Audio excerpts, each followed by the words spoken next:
وتعاونوا على البر والتقوى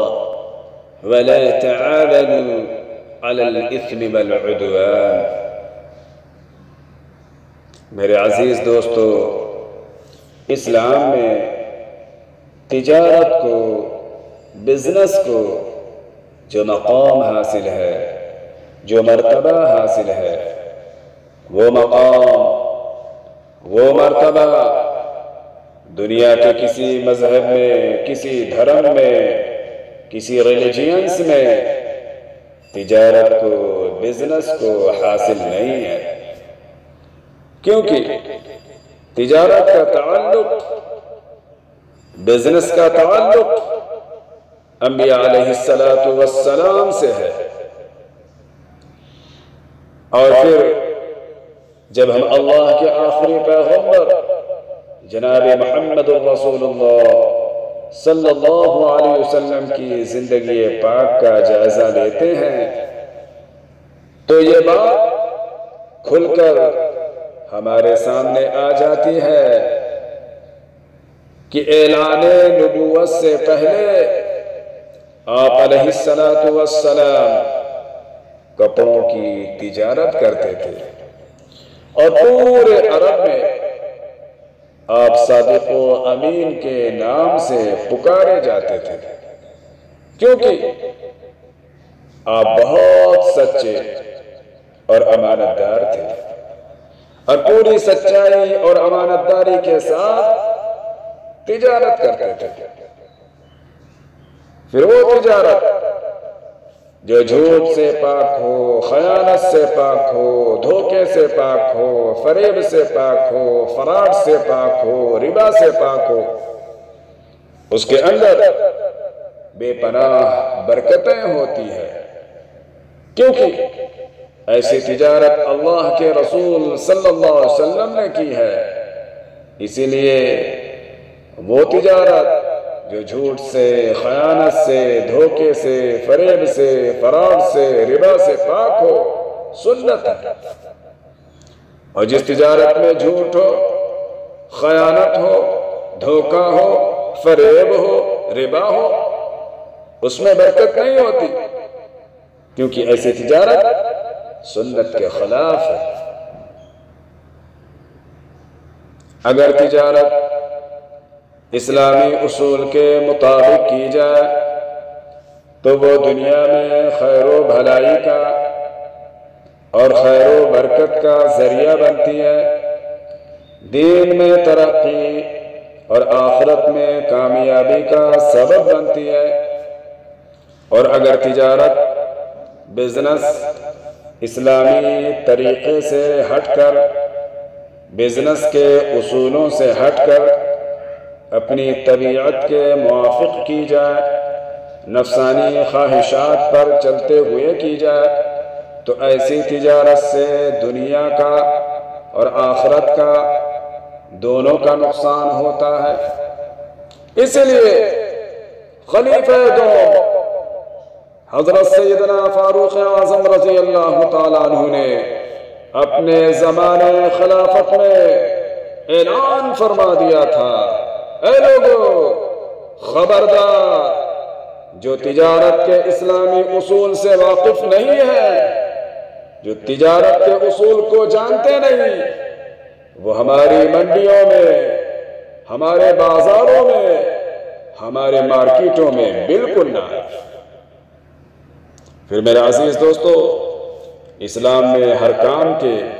کچھ نہ کچھ اصول ہیں، ضوابط ہیں، قوانین ہیں، جن پر عمل کرنے کے بعد ہی کامیابی حاصل کی جا سکتی ہے۔ اسی طرح تجارت کے اندر بھی کچھ اصول ہیں، ضوابط ہیں، قوانین ہیں۔ تجارت میں سب سے زیادہ اہمیت اخلاق و کردار کی پاکیزگی کو، معاملات کی درستگی کو اور معاشرت کو حاصل ہے۔ جبکہ میرے دوستو، اس ترقی یافتہ دور میں ایک مسلمان دوسرے مسلمان سے تجارت کرنے کے لیے، بزنس کرنے کے لیے، خرید و فروخت کے لیے، لین دین کے لیے بالکل تیار نہیں، کیونکہ اس کا کہنا ہے مسلمان جھوٹ بولتا ہے، مسلمان خیانت کرتا ہے، مسلمان دھوکہ دیتا ہے، مسلمان تجارت کے اصولوں پر قائم نہیں ہے، بزنس کے طریقہ کار سے واقف نہیں ہے۔ لیکن میرے اسلامی بھائیوں، بات دراصل یہ ہے، جب تاجروں کے دل میں اسلامی تجارت کے اصول و ضوابط کو چھوڑ کر محض رقم بٹورنے اور مال جمع کرنے کا جذبہ پیدا ہو جاتا ہے، تو حلال و حرام کا، جائز و ناجائز کا کوئی پاس و لحاظ باقی نہیں رہتا ہے۔ ناپ تول میں کمی کرنا، جھوٹ بولنا، خیانت کرنا، دھوکہ دینا، عیبوں کو چھپانا، نقلی چیزوں کو اصلی بتا کر بیچنا، مبیع ثمن کے ادا کرنے میں ٹال مٹول کرنا، تنگ دست کو، مفلس کو، غریب کو مہلت نہ دینا، مالداروں سے درگزر کا معاملہ نہ کرنا، خرید و فروخت میں نرمی سے پیش نہ آنا، رقم یا مبیع کا تقاضا کرنے میں سختی سے پیش آنا، یہ وہ اعمال ہیں جو تجارت کے اسلامی اصول کو چھوڑ دینے کے بعد پیدا ہو جاتی ہے، جس کا نتیجہ یہ نکلتا ہو، جس کا رزلٹ یہ سامنے آتا ہے کہ آپسی دشمنی، نہ اتفاقی، تجارت کے برکتوں سے محرومی، ظلم و زیادتی، اخلاق کا زوال اور بے اعتمادی وغیرہ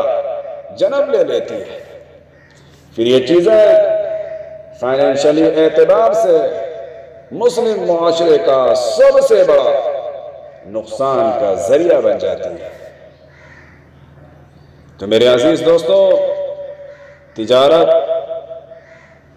ایک بہترین عمل ہے، تجارت روزی کمانے کا ایک بہترین طریقہ ہے، مال و دولت کمانے کا بہترین ذریعہ ہے۔ اسے اگر جائز اور اسلامی اصول کے مطابق انجام دیا جائے تو دنیا کے اعتبار سے یہ تجارت نفع بخش ہوگی، اور اخروی اعتبار سے بھی یہ بڑے اونچے مقام اور انتہائی اجر و ثواب کا موجب ہوگی، کیونکہ اللہ کے رسول صلی اللہ علیہ وسلم نے فرمایا التاجر الصدوق الامین مع النبیین والصدیقین والشہداء، جو تاجر تجارت کے اندر سچائی اور امانت داری کو اختیار کرے تو وہ قیامت کے دن انبیاء کے ساتھ، صدیقین کے ساتھ اور شہداء کے ساتھ ہوگا۔ پھر ایک دوسری حدیث میں اللہ کے نبی نے فرمایا التجار یحشرون یوم القیامت فجارا، تجارت کرنے والے قیامت کے دن فاسق و فاجر بنا کر اٹھائے جائیں گے، الا من اتقى وبر وصدق، مگر جو آدمی اللہ سے ڈرتے ہوئے، سچ بولتے ہوئے، نیک سلوک کرتے ہوئے تجارت کرے گا، وہ اس وعید میں شامل نہیں ہے۔ میرے عزیز دوستو، ان دونوں حدیثوں میں تجارت کرنے والوں کی، بزنس کرنے والوں کی بظاہر دو حالتیں بیان کی گئی ہیں۔ ایک حدیث میں تاجروں کی تعریف کی گئی اور دوسرے میں مذمت کی گئی۔ جو تاجر نیک نیت اور صالح ہوتے ہیں، تجارت سے حلال کمانا چاہتے ہیں، ایسے لوگوں کا حشر بھی اچھا ہوگا، اور وہ اپنی نیک نیتی اور صالحیت کی بنیاد پر قیامت کے دن اونچے مقام کے حامل ہوں گے۔ اور جو لوگ تجارت کو اسلامی اصول سے ہٹ کر انجام دیتے ہیں، حلال و حرام کی تمیز نہیں کرتے ہیں، فریب دے کر، جھوٹ بول کر، دھوکہ دے کر، دوسروں کے جیب پر ڈاکہ ڈال کر مال جمع کرتے ہیں، وہ فاسق ہیں، فاجر ہیں، ان کا حشر بھی قیامت کے دن برے لوگوں کے ساتھ ہوگا۔